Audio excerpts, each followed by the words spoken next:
Obama won the election, every little boy here and there calling on to Obama's name. And that is why tonight I want to make the point that we have to examine the horn of Baby Grant, you know. Baby Grant, when Obama won, he said that he went to school with Obama. They were in the same class. Well, I asked the United States government to send me information pertaining to the graduating class of Obama. I have received a full photograph of every single graduate with Obama circled for me by the United States government. And up to now, I look for Baby Grant and I can't find him. Somebody told me, PM, look again. Remember, he's small, you know. Maybe he's hiding behind somebody. And I look again. I get a microscope. I look, handling. I look. I can't find him up to now. But I don't know, you know, because maybe I miss him because he's small. But I look at the legend to the photograph. Every single person in that photograph who was graduating with Obama in his class, the name right there, me not see none called Lindsay Grant up to now. But that is what Grant is. Grant is a liar. He's a fraud. Ladies and gentlemen of the media, those listening via the radio and internet, good afternoon. We're grateful for your attendance at this press conference at relatively short notice.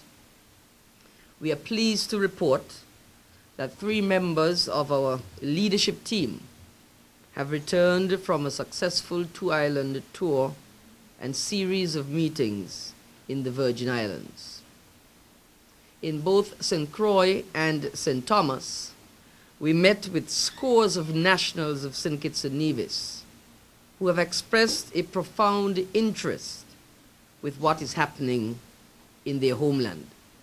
The many people we encountered during the visit serve to convince us further that there is a yearning both home and abroad for fresh leadership in this federation. We have been for some time giving our nationals regular updates on areas of critical concern for us as a people.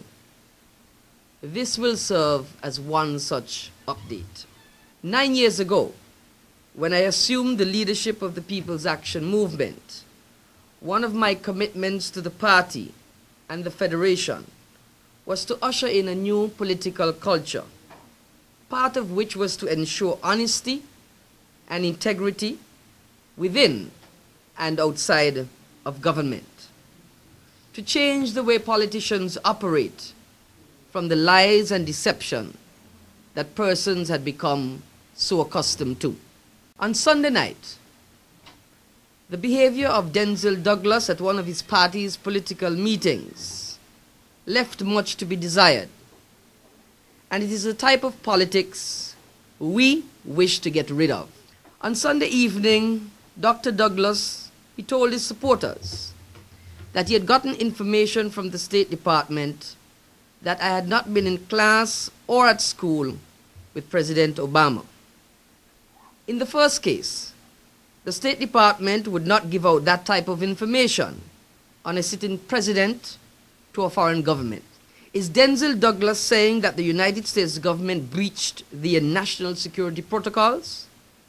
In fact, I have today sent off a letter to the State Department with an audio tape and transcript indicating what the Prime Minister has said and inquiring of the breaches of the protocol. I will in due course let you know of the outcome. But whether or not I went to school with President Obama is really neither here nor there. The fact is that there are too many important and burning issues that face this federation for us to be consumed by matters which are really of no significance. Rather than deal with his government's inability or unwillingness, or both, to fight the scourge of crime, unable to give a clear vision on the way forward for the faltering economy, or to provide a comprehensive and truthful report on his 14 years of stewardship, Denzil Douglas has resorted to personal attacks. At this time, more citizens of the nation fear for their safety. People are getting anxious about these economic times, and members of his own party are saying it's time for fresh leadership. We have had 23 murders in the Federation last year, and already 8 this year. Have you seen any short-term efforts made by the government to arrest the problem? Have you seen greater police presence in affected areas? Have you heard anything about the police getting better equipment to fight crime? Have you seen a shift in the allocation of resources into the National Security Ministry?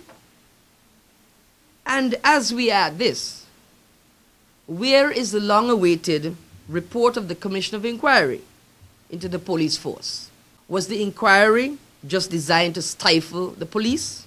Has this government ignored it because it offered real solutions to the problems that face the force? Where is this government's comprehensive plan to fight crime?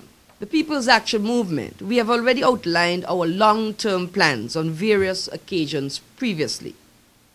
Those include investing more in our law enforcement agencies so that they can better be able to protect the citizens of this country. Also, there is the need to aggressively embark on a drive to get the illegal guns from off the streets and from the hands and the pockets of our youths.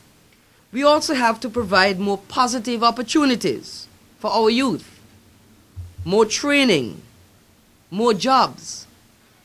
Simply put, more hope. We have also previously recommended that we move in the Federation to set up what we call a National Security Commission, the NSC. We feel that such a commission is necessary in an attempt to depoliticize the police force and make its operations more effective and more transparent.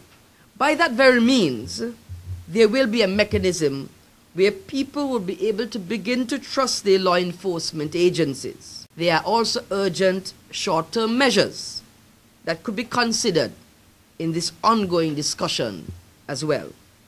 And to list a few, we speak of increased security at the ports, increased police surveillance at the community level, a greater investment in the judicial system, so there would be more speedy trials, more community policing.